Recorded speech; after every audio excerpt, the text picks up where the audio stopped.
សុំបកក្រៅមើលទៅហំហានម្លេះទេពលក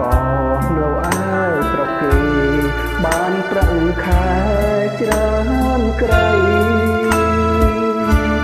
គ្រួសារដែលក្លំក្រក្រៃធូធាមានរស្មីព្រំកំរៃកាប៉ុន្តែធាតគិតជីវិតពលករស្រុកគេលឿយហត់មិនសូវ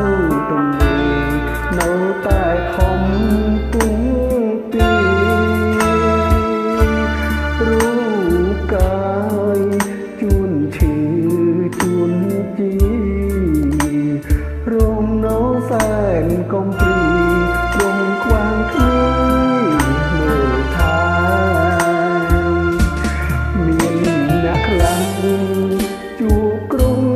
ដល់ស្លាប់ឈឺចាប់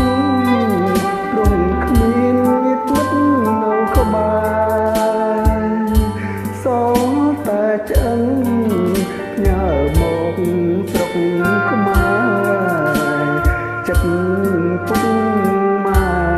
យំស្ដាយកូនកុំសោកជីវិត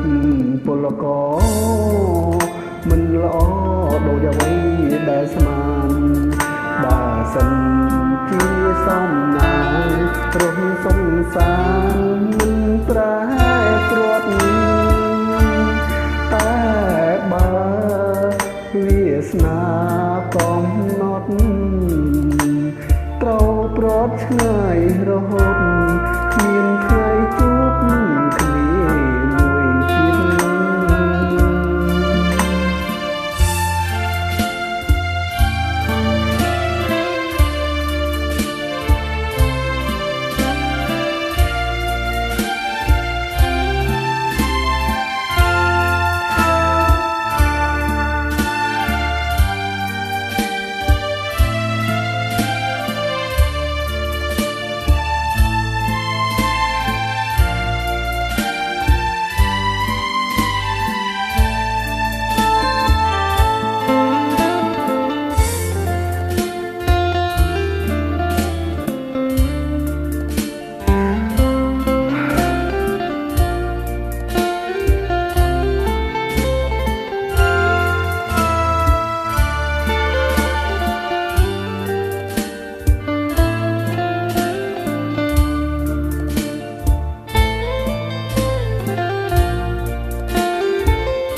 ជួបក្រុម